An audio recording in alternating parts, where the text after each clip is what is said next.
안녕하세요. 매일 새로운 사연을 전하는 읽어주는 사연 라디오입니다. 구독과 좋아요, 많은 공유 부탁드립니다.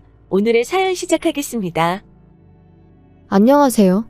염치는 개나 줘버린 건지 뻔뻔하기 이루 말할 수 없는 시댁 식구들한테 질려서 남편하고도 이혼한 40대 여성입니다. 아무리 100세 시대라지만 나이 40에 이혼을 한다는 게 쉬운 선택은 결코 아니었어요. 특히나 친정부모님에게 자식이라곤 저 하나였으니 어떻게든 잘 사는 모습을 보여드리고 싶었으니까요. 그런데 연애랑 달리 결혼은 남편하고 저하고 둘만 잘 지낸다고 될 일이 아니대요. 특히나 남편이 떡하니 버티고 서서 제 편이 되어줬다면 모르겠지만 말끝마다 그래도 우리가 이해해야지 어쩌겠냐를 달고 사니 저로서는 미치고 팔짝 뛸 노릇이었죠. 그래서 이해를 할 거면 너 혼자 해라. 우리 타령 좀 그만하라 하고 이혼했어요. 남편하고는 제 나이 34, 비교적 늦은 나이에 알게 된 사이입니다.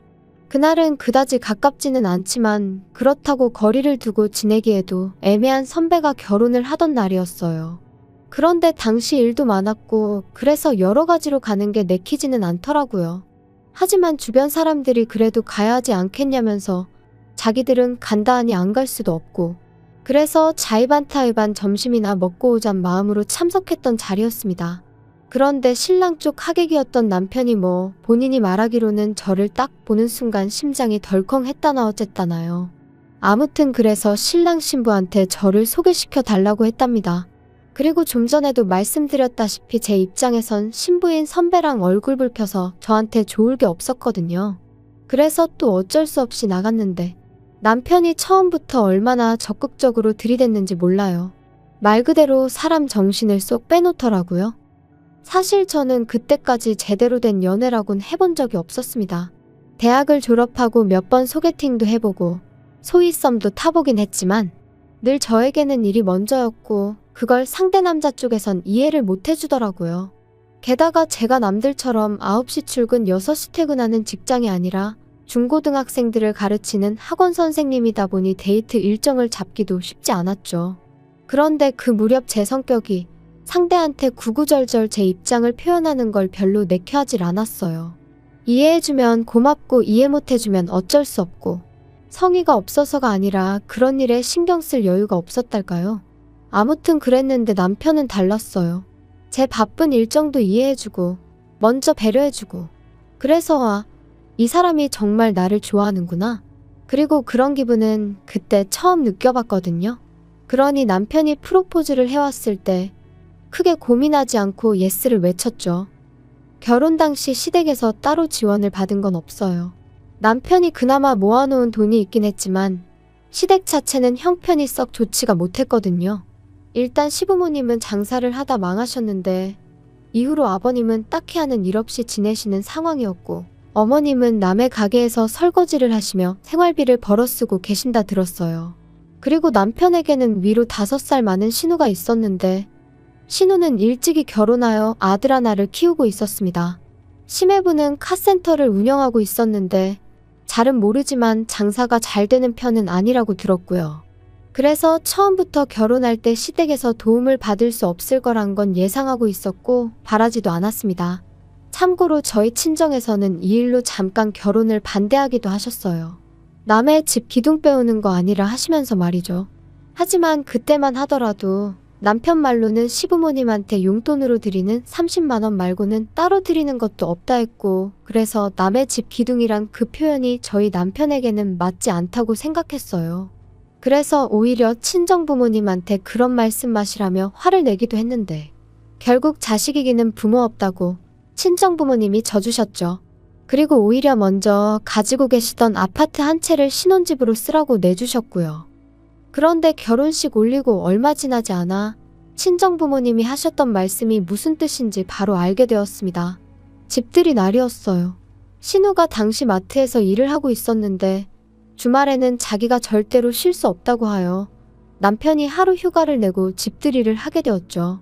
참고로 저도 학생들 중간고사 기간이라 정말 정신이 하나도 없었는데 빠득빠득 그때가 아니면 안 된다고 우겨대니 그걸로 애들 마냥 싸울 수도 없고 그래서 새벽부터 일어나 몇 가지는 제가 하고 몇 가지는 사다가 집들이 상을 차렸습니다. 그리고 그렇게 시부모님이랑 신우가 왔어요. 시매부는 일이 있어서 못 왔다고 했고요. 시부모님은 이건 짜다 저거는 달다. 말씀은 많이 하셨지만 양파 하나 남기지 않고 차려놓은 음식을 전부 다 깨끗이 비우셨습니다. 그리고 그렇게 식사를 마치고 시부모님이 과일 좀 내오라 하셔서 또 과일에 커피에 차렸는데 역시나 예상은 했지만 누구 하나 칼 쥐는 사람이 없대요. 그래서 남편한테 시켰어요. 그랬더니 다들 좀 황당하단 표정으로 저를 쳐다보는데 모른 척했죠. 저도 결혼을 늦게 했을 뿐이지 여기저기서 들은 이야기는 많아서 이 정도는 모르쇠 해도 괜찮겠지 싶었거든요. 아무튼 여전히 조금은 어색한 분위기 속에서 어머님이 먼저 말씀을 시작하셨습니다. 번듯하게 해놓고 사는 거 보니 보기 좋구나. 이게 친정에서 해준 집이냐? 대출은 없고? 네, 따로 저희가 내는 건 없어요. 그럼 아예 해주셨다는 얘기구나.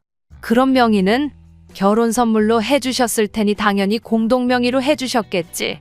아, 명의는 아직 저희 아버지 명의로 되어 있어요. 남편도 저도 청약 통장도 있고 그래서 굳이 먼저 받을 필요가 없겠더라고요. 그래 어차피 외동이니 이러나 저러나 다 너한테 올 텐데 뭐가 걱정이냐. 그래도 잊지 마라. 부부는 일심동체라는 말이 있는 만큼 뭐든지 항상 네 남편이랑 상의하고 결정해야 된다. 두 사람 몫이라는 거야. 어찌나 황당한 말씀을 당연한 듯 하시던지 순간 말문이 막혀 말이 안 나오더라고요.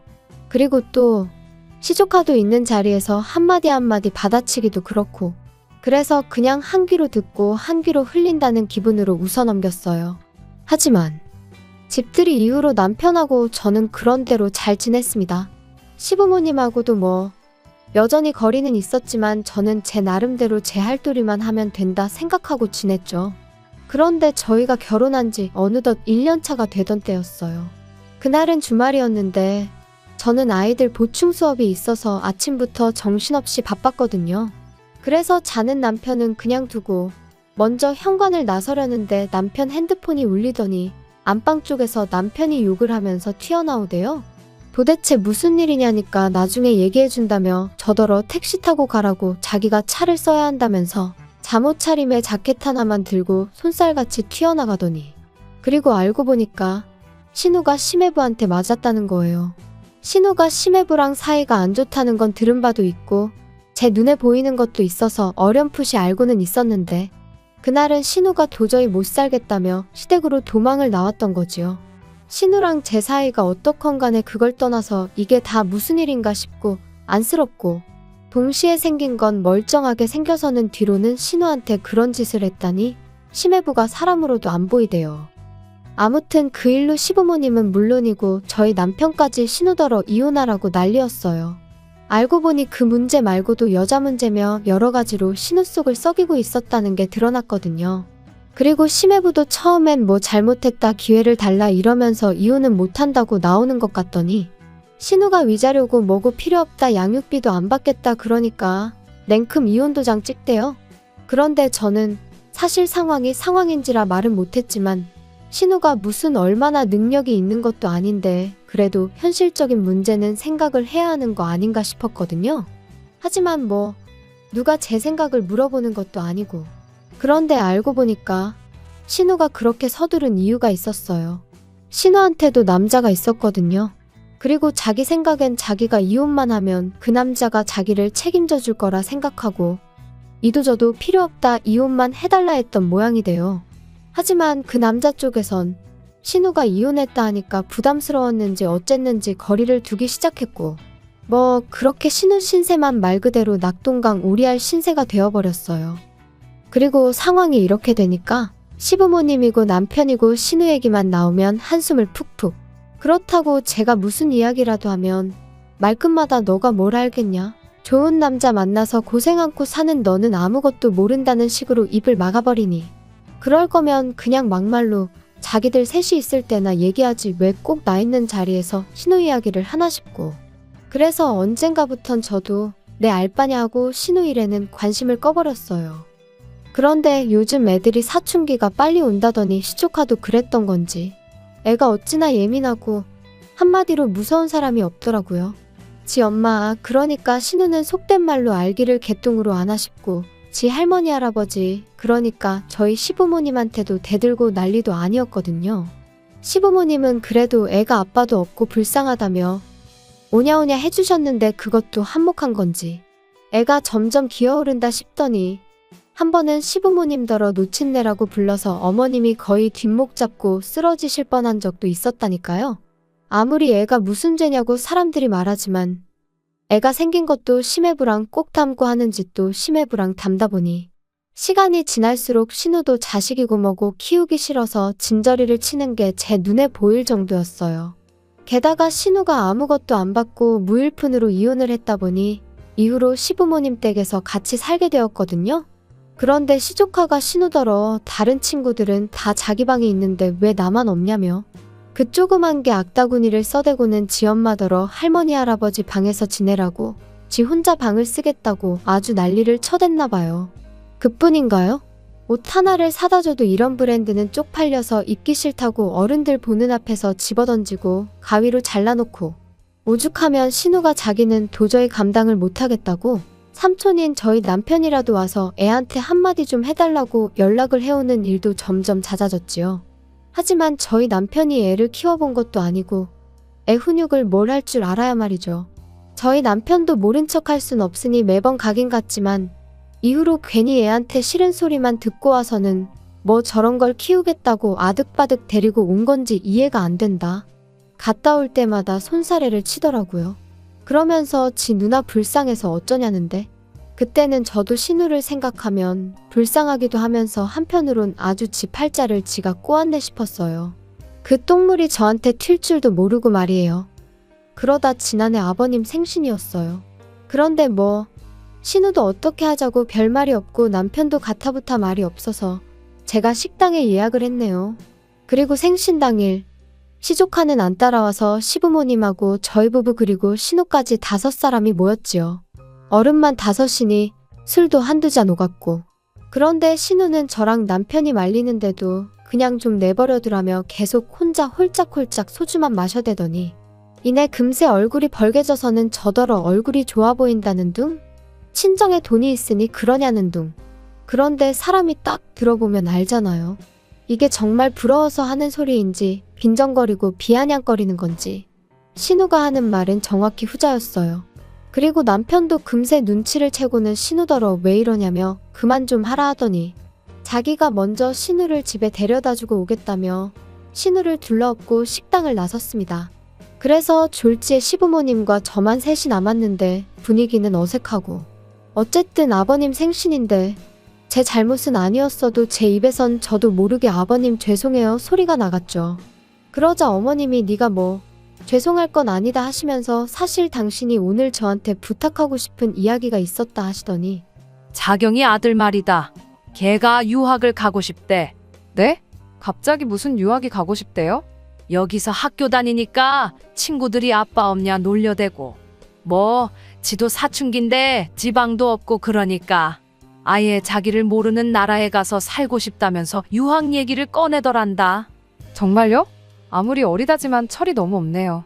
어머님도 그렇고 형님도 속상하시겠어요. 그래도 애미 입장에서는 애가 그렇게 가고 싶다 하니 모른 척 할 수가 있겠냐. 물론 그렇지만 어떻게 애가 해달라는 대로 다 해줄 수 있겠어요. 그래서 말인데 네가 좀 도와다오. 네? 제가 어떡해요? 애 유학 비용으로 일단 한 3천 정도만 좀 해줘라. 네? 제가 그렇게 큰 돈이 어딨겠어요. 없어요. 야, 돈 많은 친정은 뒀다 어디다 쓰냐? 그러지 말고 네가 네 친정에다 얘기를 좀 해봐라. 어머님, 지금 저희 친정부모님한테 시조카 유학 비용을 대달라고 하라는 말씀이신 거예요? 그게 말이 된다고 생각하세요? 너는 애가 왜 이렇게 융통성이 없어? 내가 언제 그걸 고지고대로 말하라 했냐? 대충 둘러대. 네가 뭐 사고를 쳤다고 해도 되고 어디 투자를 한다고 해도 되잖아. 진짜 어이가 없네요. 못 들은 걸로 할 테니 그런 줄 아세요. 대화가 오가는 동안 아버님은 먼 산만 보고 계시다가 먼저 자리에서 일어나셨고 저도 더는 한마디도 듣기도 하기도 싫어서 음식값만 계산한 뒤 바로 택시 잡고 집에 왔어요. 그리고 1시간이나 있었나. 남편이 씩씩대며 현관을 들어서더니 저를 보고는 고래고래 소리를 지르기 시작했습니다. 야, 너 어머니한테 뭐라고 한 거야? 돈도 없으면서 애 유학은 무슨 유학이냐고 웃기지 말라고 그랬다며. 세상에, 어머님이 그러셔? 진짜 미치겠다. 내가 그렇게 말했으면 성을 간다, 성을 가라. 어머님이 뭘 하셨는 줄 알아? 나더러 친정 가서 애 유학 비용을 받아오래. 거짓말을 하든 뭘 하든 해서 일단 3천만 원만 받아오랜다. 그게 말이 되니? 야, 안 될 건 또 뭐야? 솔직히 너 빈몸으로 시집 왔잖아. 내가 빈몸으로 시집왔다고? 그럼 이 집은? 이 집은 하늘에서 뚝 떨어졌냐? 이 집은 장인어른이 우리 살라고 내주시긴 했어도 우리 명의로 해주신 것도 아니잖아. 그러니까 엄밀히 따지면 이건 장인어른 재산이고 너는 해온 거 없지. 그럼 내가 모아온 5천은? 야, 그렇게 치면 나도 6천 가져왔으니까 계산해봐. 내가 너보다 1,000만 원 더 해온 거야. 계산을 그따위로 하겠다고? 진짜 이제 보니 당신 어머님 아들이 맞구나. 야, 됐고? 그러지 말고 그럼 네 청약 통장이라도 깨서 돈 좀 해줘. 내가 설마 모른 척 하겠냐? 미쳤네 진짜. 하룻밤 사이에 도대체 저한테 무슨 일이 일어난 건지 말 그대로 어안이 벙벙하더군요. 그리고 저는 그대로 안방에 들어가 방문 딱 잠궈버렸어요. 남편이 밖에서 몇 번 열어보려고 하더니 씩씩거리고는 소파에서 자는 것 같았죠. 이내 남편 코 고는 소리가 들렸는데 잠이 오나 싶은 게 전 정말 심장이 벌렁거려서 한숨도 잘 수가 없었거든요. 그리고 이튿날 방문을 열고 나가보니 남편이 거실에서 절 또다시 노려보고 있었습니다. 그리고 저도 어이가 없어서 뭘 쳐다보냐 따졌더니 진짜 안 도와줄 거야. 도와주긴 뭘 도와줘. 당신도 정신 차려? 내가 남의 집 자식 가지고 이러쿵저러쿵 말은 않겠지만 아무튼 자기 능력대로 하는 거지. 나한테 피해주지 마. 나 진짜 너한테 서운하려고 그런다. 누가 할 소리. 야, 마지막으로 하나만 더 묻자. 너 우리 부모님이나 우리 누나나 가족으로 생각은 하는 거 맞아? 그러면 시부모님이나 형님이야말로 나를 가족으로 생각을 해서 그런 소리를 하시는 거래? 친정부모님한테 거짓말하고 돈 뜯어내라고? 야, 어차피 두 분 돌아가시면 다 네 거잖아. 말이면 단 줄 알아? 결국 끝에는 이혼 소리까지 오갔어요. 남편과 저 두 사람이 결혼할 때 남편이 모아둔 돈이 6천 있었고 제가 모아둔 돈이 5천 있었는데 친정부모님이 집도 해주셨고 그래서 두 사람 돈 합쳐서 가정가구를 산 뒤 남은 건 제가 적금으로 묶어두고 있었거든요. 근데 남편이 그 돈을 들먹이면서 자기 몫을 돌려달라고 그걸로 애 유학 비용을 대주겠다 하는데 저는 그 남은 돈으로 저희 둘 중 한 명이라도 청약이 되면 그때 쓸 요량이었습니다. 그래서 그렇게는 안 된다니까 그러면 자기 청약 통장을 깨겠다는데 결국 어떻게든 신우한테 돈을 해주겠다는 남편의 확고한 의지를 알겠더라고요. 그리고 이런 일이 이번 한 번으로 끝나지 않겠구나. 앞으로도 툭하면 이런 식의 다툼이 오갈 수도 있겠구나 생각하니까 벌써부터 머리가 지끈거리고 속이 미식거리는 게 한마디로 답이 없다 싶었죠. 그래서 그럼 그 돈 받고 이혼하겠냐니까 이혼이 애들 장난이냐 어쩌냐 하더니 그래 해 하고는 내지르대요. 더 어이가 없는 건 시부모님이나 신우나 이런 상황을 알고도 이혼하지 말라는 사람이 없었어요. 아마 결국 끝에는 제가 져주겠거니 했던 건가 싶기도 하고요. 그래서 저희는 이혼을 했고 그렇다고 신우네 애가 유학을 갔냐면 천만에요. 신우가 그 돈을 사기를 당했거든요. 유학 컨설팅이니 뭐니 해서 무슨 영국의대를 갈 수 있는 빠른 길이 있다 그런 소리를 어디서 듣고는 덜컥 돈부터 보냈답니다. 그게 말이 되나요? 그리고 상황이 그렇게 되고 나서야 남편도 지가 뭔 짓을 한 건지 정신이 들었는지 저에게 연락을 해온 거죠. 그간의 일을 구구절절 말하며 미치겠다 돌겠다 확 뛰어내리고 싶다 해대는데 마음대로 하라고 했어요. 나더러 어쩌라는 거냐고 알고 싶지 않으니 소식 전하지 말라고요. 그러니까 너 진짜 사람이 변했다 독하다 이러는데 다 네 덕분이라고 너하고 니네 식구들한테 참으로 감사하다 그랬답니다. 사실 처음엔 3천만 원이 결코 적은 돈은 아니지만 처음이자 마지막이다 생각하고 줘버릴 걸 그랬나? 그러면 남편하곤 적어도 그럭저럭 살면 살지 않았을까? 아닌 게 아니라 그런 생각도 했어요. 요즘엔 이혼이 흠도 아니라지만 그래도 누가 결혼했냐 물으면 갔다 왔다고 해야 하나 그냥 했다고 해야 하나. 별거 아닌 것 같은 게 신경이 쓰이고 그럴 때마다 저도 모르게 좀 주눅도 들고 그랬거든요. 그런데 뭐 세상 일이라는 게 다 시간이 지나니까 나름대로 또 적응이 되네요. 그래서 지금은 친한 친구들하고 있을 땐 스스로 내가 인생 선배라며 우스갯소리도 하곤 합니다. 아무튼 만약에 이혼이 두려워서 남편이든 시댁 식구든 거기에 맞춰주고 사는 분이 계시다면 그렇게 살지 않으셔도 된다는 이야기를 꼭 해드리고 싶었어요. 오늘은 미세먼지가 심한 것 같은데 마스크 꼭 쓰시고 즐거운 하루 되세요. 긴 이야기 들어주셔서 감사합니다. 오늘의 사연은 여기까지입니다. 구독과 좋아요, 알람 설정해주시면 앞으로 더 좋은 사연으로 찾아오겠습니다. 감사합니다. 감사합니다. 감사합니다. 안녕하세요. 매일 새로운 사연을 전하는 읽어주는 사연 라디오입니다. 구독과 좋아요, 많은 공유 부탁드립니다. 오늘의 사연 시작하겠습니다. 안녕하세요. 올 가을에 결혼을 앞두고 있던 20대 후반의 여성입니다. 이제 파혼했으니 얘랑은커녕 남자친구도 아니고 사실 확 마음 같아선 그 XX라고 부르고 싶은데 그래도 편의상 일단은 남자친구라고 칭하겠습니다. 제가 오늘 이렇게 제 이야기를 하게 된 건 그 남자친구라는 작자가 보낸 문자 한 통에 애써 잊으려고 했던 지난 일들이 갑자기 주마등처럼 스쳐 지나갔거든요. 그러면서 갑자기 우라가 치밀고 열이 확 오르는 게 어디에라도 털어놓지 않으면 안 되겠대요. 그래서 이렇게 제 이야기를 한번 해보려고 하니 가벼운 마음으로 들어주시면 감사하겠습니다. 남자친구하고는 좋은 오빠 동생으로 지내다가 2년 전 연인 사이로 발전하게 되었어요. 사실 7살이란 나이 차이가 마음에 걸렸는데 가까운 친구가 동갑내기 연인하고 연애하며 지지고 볶고 싸우는 꼴을 보고 있으니 차라리 나이 차이가 나는 남자를 만나면 저를 좀 이해해주고 품어주지 않을까 하는 생각을 갖게 되었거든요. 그리고 남자친구는 사실 예전부터 줄곧 저에게 좋아한다고 들이대던 상황이었으니 제가 마음을 바꿔먹기가 무섭게 바로 연애를 시작하게 되었죠. 연애를 시작하고 얼마 지나지 않았을 때부터 남자친구는 저희 부모님을 뵙고 싶어 했어요. 제가 저희 부모님하고 사이가 워낙 좋다 보니 자기도 저희 부모님한테 하루빨리 눈도장을 찍고 소위 사윗감으로 인정받아 한가족처럼 어울리고 싶다면서요. 그런데 제가 저희 부모님을 빨리 보여드리지 않았더니 그때부턴 일방적으로 선물 공세를 시작하더라고요.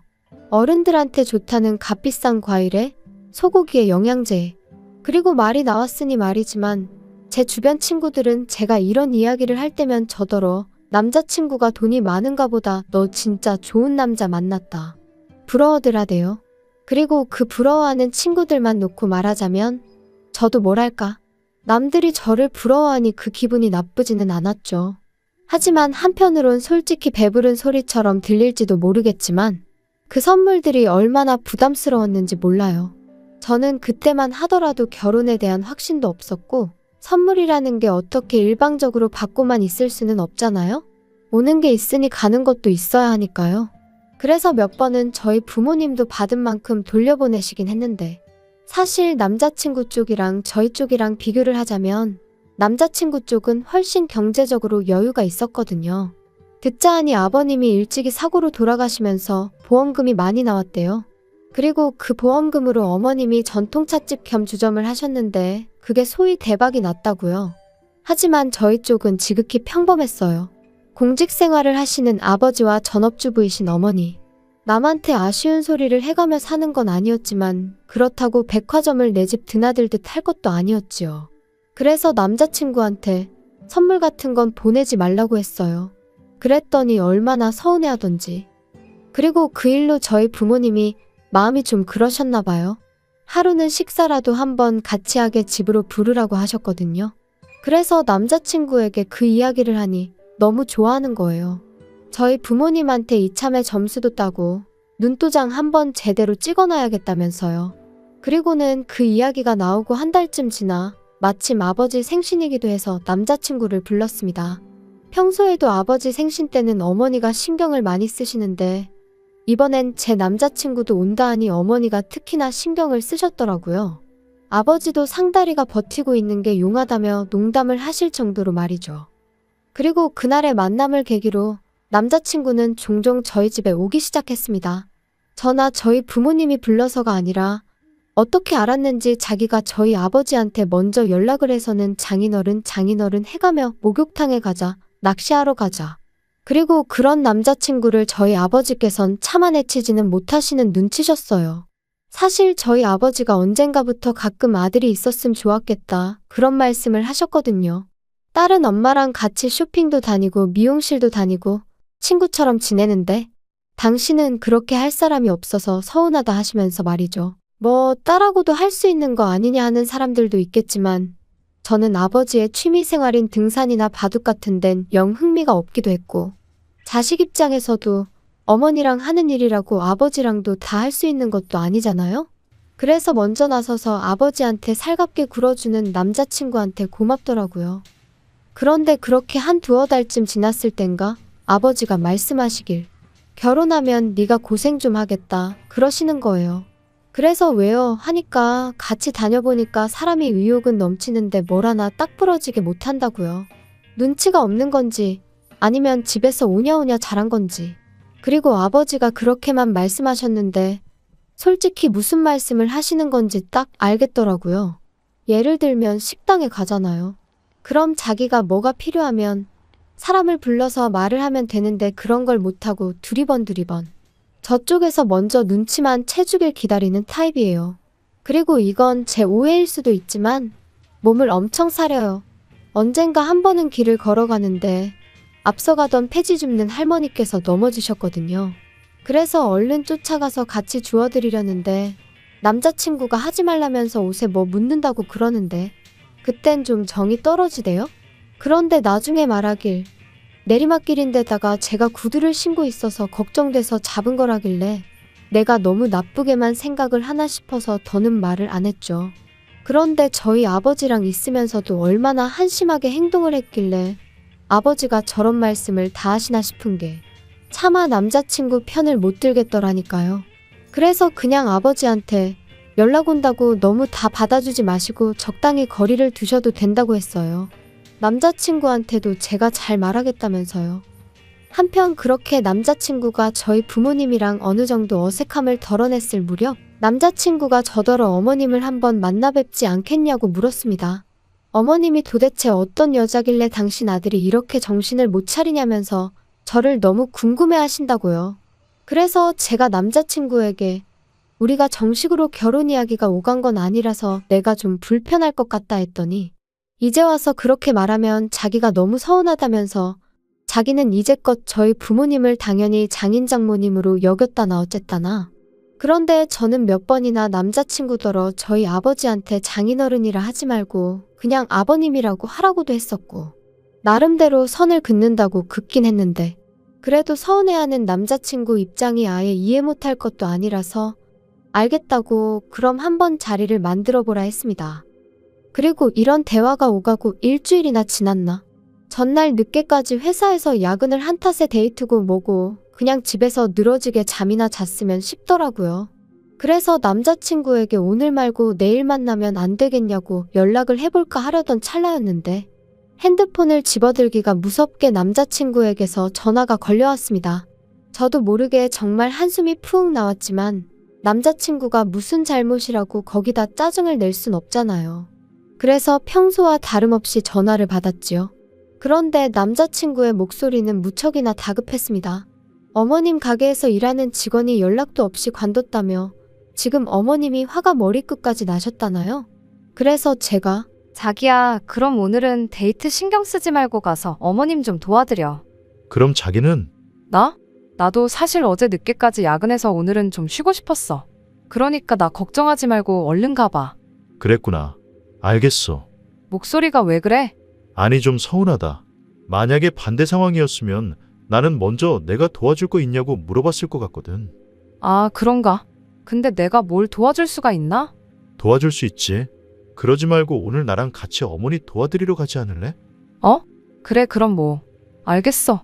솔직히 황당한 마음이 컸고 귀찮은 마음도 들었어요. 전통찻집이고 주점이고 가본 적도 없고 가서 제가 뭘 할 수 있을까 도무지 모르겠었거든요. 하지만 그간 남자친구도 나름대로 저희 아버지한테 잘하려고 했었잖아요. 그러니 저도 뭐 시쳇말로 받았으니 돌려줘야지라는 마음이었죠. 찻집에 도착하니 오후 2시. 어머님한테 인사를 드렸는데 어머님의 첫마디는 오느라 수고했다. 너까지 오게 해서 미안하다가 아닌 왜 이렇게 늦게 왔냐며 거기 멀뚱하니 서 있지 말고 빨리빨리 움직여 였습니다. 그리고는 던지듯이 저한테 앞치마 하나를 주셨는데 제가 평소에 아는 앞치마랑은 또 디자인이 달라서 이걸 어떻게 입나 하고 잠깐 헤매고 있었거든요. 그랬더니 확 낚아채 가시면서 이런 것도 못하니? 그러시는데 정신이 하나도 없는 거예요.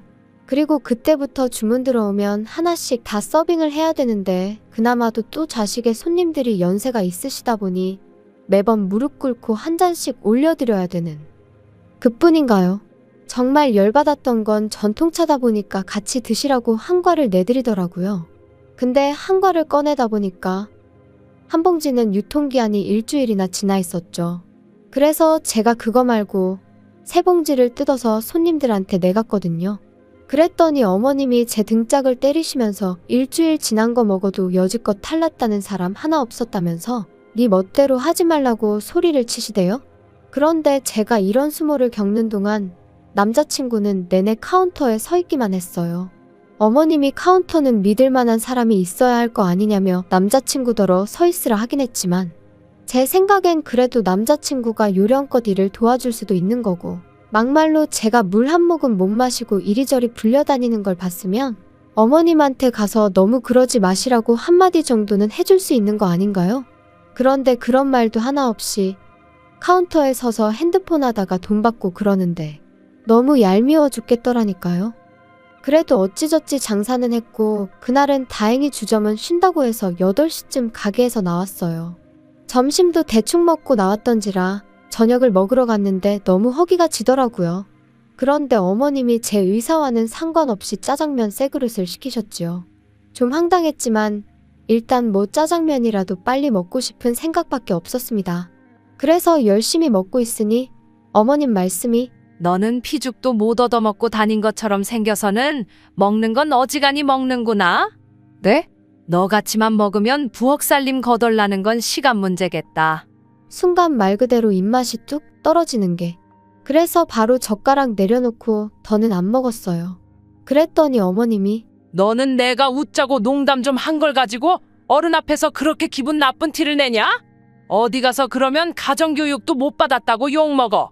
순간 울컥하는데 주변에 사람들도 많고 그래서 아무 말도 안 하고 네 한마디만 했습니다. 그런데 그게 끝이 아니었어요. 어느덧 어머님하고 남자친구도 식사가 끝나서 자리에서 일어나 식당 밖으로 나왔는데 어머님이 그래 내일은 1시까지 와라 그러시곤 뒤도 안 돌아보고 먼저 가시더라고요. 어이가 없어서 남자친구한테 방금 어머님이 하신 말씀이 무슨 소리냐고 나 내일은 못 간다 했습니다. 그랬더니 남자친구가 그럼 곤란하다면서 어머님이 제가 일을 싹싹하니 너무 잘한다고 마음에 들어 하셨다나요? 그러면서 하루 더 나와서 어머님한테 눈도장 좀 제대로 찍어봐 하는데 기도 안 찬다는 게 이런 건가 싶었죠. 그리고 이튿날 전날 말 그대로 생고생을 한 덕분에 자고 일어났는데도 정말 온몸이 천근만근이었어요. 게다가 어찌나 피곤했는지 핸드폰을 보니까 어느덧 2시더라고요. 부모님은 도대체 뭘 했길래 이렇게 맥을 못 추냐 하시고 그런데 그때 남자친구에게 전화가 걸려왔습니다. 그래서 받으니 대뜸 아니 왜 이렇게 전화를 안 받아? 내가 지금 몇 번째 전화한 건 줄 알아? 전화했었어? 미안, 자느라 몰랐어. 왜? 너 오늘 어머니가 1시까지 오라고 한 거 기억 안 나? 뭐? 어제 못 간다고 했잖아. 참나, 야, 내가 와서 눈도장 좀 찍으라고 했지. 그런데 이러면 어떡해? 어머니 진짜 화나셨거든. 아니, 오빠가 도와드리면 되잖아. 나 피곤하니까 그만 얘기해. 야, 그러지 말고 빨리 튀어와서 죄송하다고 사과드리라니까. 가뜩이나 전날 개고생을 하고 수고했다 고생했다 고맙다 말 한마디 듣지도 못했는데 눈 뜨자마자 욕을 먹으니 저도 평소에 저답지 않게 말이 막 나가더라고요. 그래서 이후로는 남자친구한테 전화가 걸려오건 말건 핸드폰 무음으로 놓고 제 할 일 하면서 하루를 보냈습니다. 그리고 어느덧 저녁 식사를 마치고 방에 들어와 쉬고 있을 때였어요.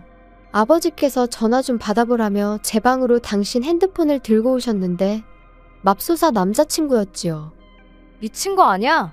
내가 안 받으면 안 받는 줄 알면 되지. 왜 우리 아빠한테 전화를 해? 네가 먼저 내 전화를 피하니까 이러지. 나 너네 집 앞이야. 진짜 이 인간이 미쳤구나. 아직도 뭐가 문제인지 깨닫지를 못했구나 생각하니 진짜 울분이 솟구쳤어요. 그래서 한마디 따끔하게 해줄 생각으로 나가니 남자친구는 혼자가 아니었습니다.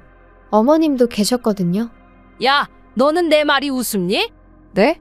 갑자기 그게 무슨 말씀이신지.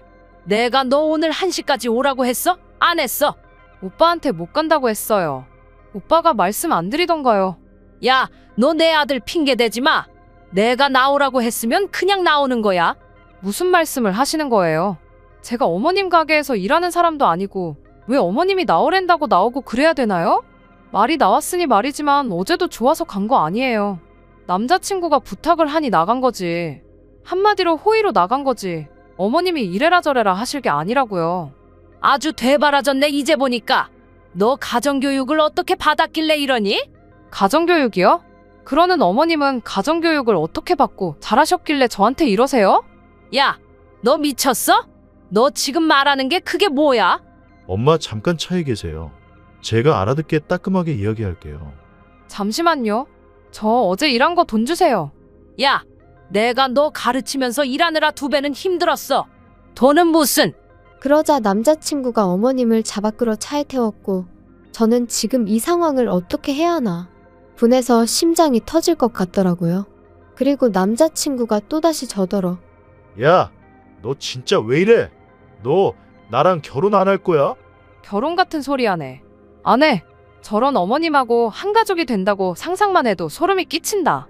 말이 심한 거 아니야? 너 이거 다 신부 수업이라고 생각하면 못 견딜 것도 아니야. 막말로 어머니 돌아가시고 나면 이거 다 우리 재산 되는 건데. 우리 재산? 일은 나만 죽어라 하고 재산은 다 오빠가 갖는 거겠지. 하나를 보면 열을 안 댔어. 어제 일해보니까 오빠랑 결혼하면 내 앞날이 얼마나 시궁창 같을지 불보듯 뻔하더라. 안 해. 결혼이고 뭐고 안 할 거니까 다시는 연락도 하지 말고 찾아오지 마. 하지만 이튿날 남자친구는 제가 전화를 받지 않으니 또다시 저희 아버지에게 전화를 걸었던 모양이에요. 하지만 저희 아버지는 이미 제가 상황을 말씀드려 제가 남자친구랑 헤어졌다는 사실을 알고 계셨기에 그런 남자친구에게 더는 제가 원하지 않으니 이런 식으로 연락하지 말라고 하셨답니다. 제가 있었으니 너와 나의 관계가 있었던 거지. 제가 없으면 우린 남남인 거다 하시면서 실제로 두 사람의 통화도 제가 들어봤는데 아버지께서 다정하지만 단호하게 딱 잘라 말씀하셨더라고요. 그런데 남자친구는 자기가 아버지가 안 계시니 저희 아버지를 아버지라 생각했다는 둥 어쨌다는 둥 하면서 한마디로 저희 아버지한테 원망을 쏟아냈대요. 그리고 저는 그게 너무 불쾌하고 화가 났어요. 그래서 남자친구에게 다시 전화하니 기껏 한다는 말이 역시 너는 착해. 난 네가 다시 연락할 줄 알았어. 웃기시네. 내가 전화한 건 더는 우리 아버지한테 연락하지 말라고 그 얘기하려고 한 거야. 야, 너 진짜 이렇게 나올래? 어머니가 표현이 서툴러서 그렇지. 너 되게 마음에 들어 하셨다니까. 내가 알 바 아니거든? 너 진짜? 내가 이런 말까진 안 하려고 했는데 왜 이렇게 계산을 못하냐? 막말로 너 그렇게 월급쟁이로 살아서 네 아버지처럼밖에 못 살아. 솔직히 사람이 돈이 있어야지. 니네 아버지 어디 가서 돈 아껴 쓰고 그러는 거 보면 내가 다 속이 터지더라. 저는 남자친구의 빈정거림과 비아냥 그리고 괜히 저 때문에 저희 아버지가 모욕을 당했다는 그 사실을 더는 참을 수가 없었어요. 제가 지금 남자친구와의 대화를 무척이나 간결하게 순화를 해서 그렇지. 막말로 재벌도 아니고 그렇다고 지가 얼마나 능력이 있는 것도 아니면서 그래서 저는 고민 끝에 남자친구 어머님의 가게를 신고했습니다. 제가 비록 하루였지만 위생 상태니 뭐니 제 눈으로 다 봤잖아요. 그래서 식품위생과에 민원을 넣었죠. 그리고 얼마 전에 소식을 들으니 영업정지당하고 벌금도 내게 생겼다대요. 어떻게 마무리를 해야 하나 싶은데 솔직히 저희 부모님한테 미주알고주알 싹 다 말씀드리진 못했어요. 솔직히 딸이 남의 가게에서 등짝까지 얻어맞은 걸 아시면 저희 부모님이 아무리 점잖으신 분들이라도 가만히 계시지 않을 것 같았거든요. 그리고 속은 또 얼마나 상하실까 싶어서. 아무튼 이번 일로 제가 사람 보는 눈이 참으로 형편없었구나 싶기도 하고 한편으론 차라리 일찍이 남자친구 어머님을 만나뵐 거라는 후회도 됩니다. 그러면 제 청춘을 이렇게 허무하게 날릴 일도 없었을 테니까요. 그래도 마음 한켠으론 결혼 전에 알았으니 얼마나 다행인가 싶기도 해요. 부잣집 사모님 자리 놓친 게 아깝지 않냐는 친구한테 나는 이번 기회에 진짜 부자가 뭔지 다시 생각해보게 되었다고. 아무리 돈이 중요한 세상이라지만 내 자리는 내가 만드는 거라고. 제대로 된 대접도 못 받는 집구석에서 그깟 돈 몇 푼 쓰고 사는 게 무슨 위로가 됐을까 싶다 그랬네요. 아무튼 돈이 다가 아닙니다. 저는 나름대로 시행착오를 겪고 나서야 알게 되었지만 여러분은 그런 시간 낭비 없이 여러분을 여러분답게 존중받는 그런 삶을 사셨으면 좋겠네요. 긴 이야기 들어주셔서 감사합니다. 오늘의 사연은 여기까지입니다. 구독과 좋아요, 알람 설정해주시면 앞으로 더 좋은 사연으로 찾아오겠습니다. 감사합니다. 감사합니다. 감사합니다.